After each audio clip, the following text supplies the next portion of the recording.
I was fairly new, and there was talk of it's time to do a new set. It's time to do a new set. And I said to Eugene, you know, wow, you think I could do it? Would you like me to do some? I have some ideas. And he said, yeah, sure, go ahead. You know, he talks kind of like that. Yeah, whatever you want. I said, yeah, show me. So I went to work on this idea of using, you know, Grand Central. I thought, what an interesting landmark, and it seems like a real icon in terms of New York. And I always thought SNL was kind of, you know, an icon in terms of New York, and I kind of drew the analogy pretty quick. It's an arrival place, and you know, when people host or are guests on SNL, they become kind of a point of arrival. And I, you know, I pitched basically this Grand Central idea. I had done these little models here that you see, and I somehow think we had a meeting with Lorne and Beth and whoever was, yeah, Beth was directing at the time, and I basically said, let me show you what I got. And they said, sure. I actually remember bringing the model into a meeting with Lorne and other people. And Lorne said, that's great. When can we have it? I remember that. I thought, you know, it was like one of these, like there was really not a lot of discussion about, I like this, I don't like this, this is good, this is bad. I guess there was a lot of trust there in terms of, obviously, you know, Eugene and Leo and Keith were there.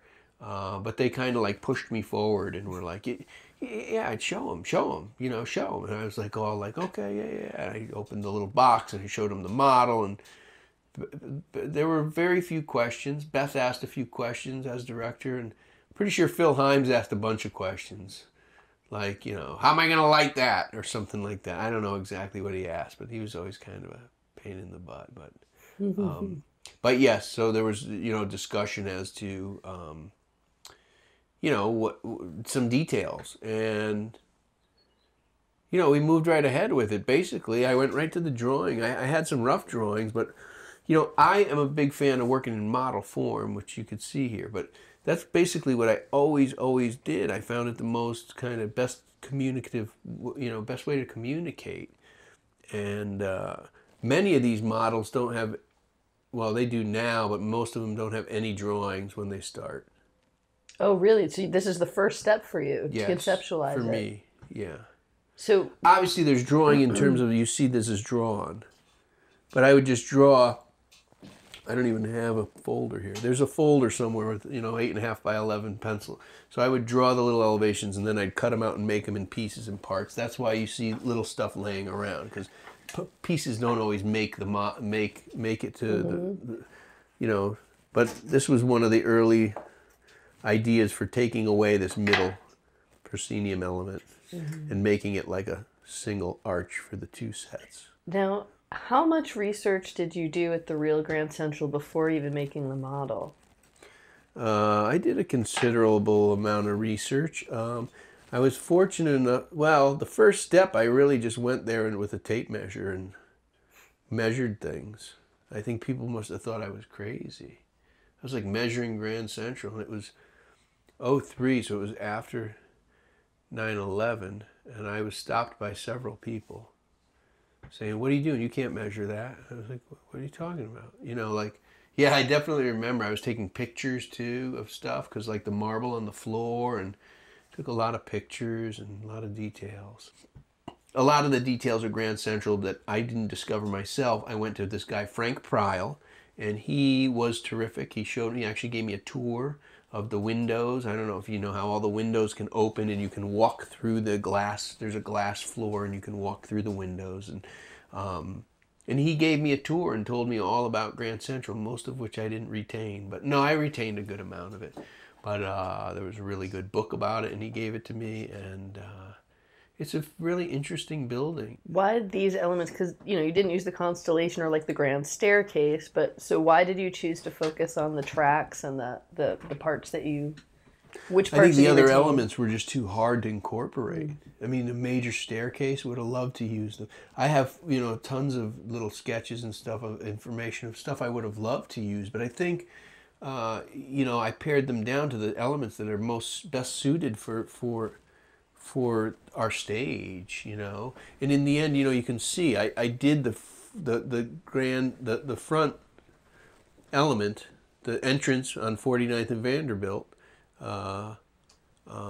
42nd and Vanderbilt. That corner entrance was really beautiful to me. But there's also an entrance in the dead center of the building that looks like this, but it's all straight.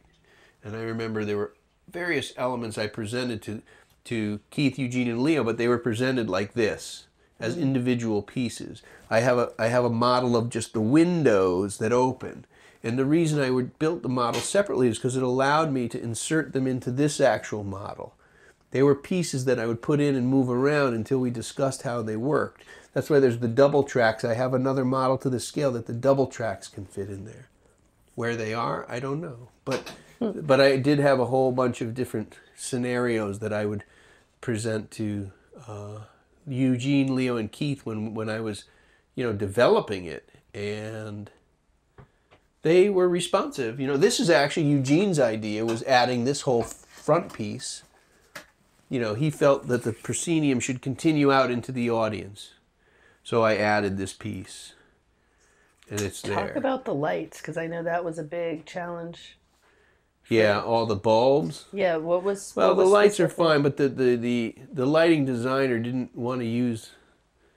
he didn't want to use traditional bulbs, which I was really adamant about. I was kind of upset about that because I came in one day after the set, the set was just being put together. And they had put all these round popcorn bulbs in. And I had purchased the old-fashioned bulbs. And they said, we couldn't find them. They weren't sent in, and they were sent in. I don't know where they were. We found them eventually. But he had, a closet full of light bulbs, Phil Himes, and they decided to put all these round popcorn bulbs, we call them. They're round and white. And this is on a 3-bulb chase, so they blink, blink, blink, blink, blink. And I swear to you, it looked like a carnival. It made me I was really upset. And I remember saying to Phil, Phil, haven't you ever been to Grand Central? These lights aren't right. Even in the early days, it was filament lights, but even later, like now, it's just regular white incandescent bulbs, which I sent in as well, but a normal bulb. And I said, I sent both of those options in, and you choose a third. It looks silly to me. It almost looked like it did. It looked like a carnival. It looked like the Ferris wheel, and all these lights blinking. And it was, it was a big to-do. He said, well, that's the lights I'm using. And then I said, no, you can't. They look terrible. They don't look it. And I called Eugene, and he said, well, just tell him. I told him. He doesn't want, it was one of those early struggles I had. Early kind of, you don't want to scream and stamp your feet and scream, but, it just looked wrong to me. And there was no sensibility to the design, in my opinion.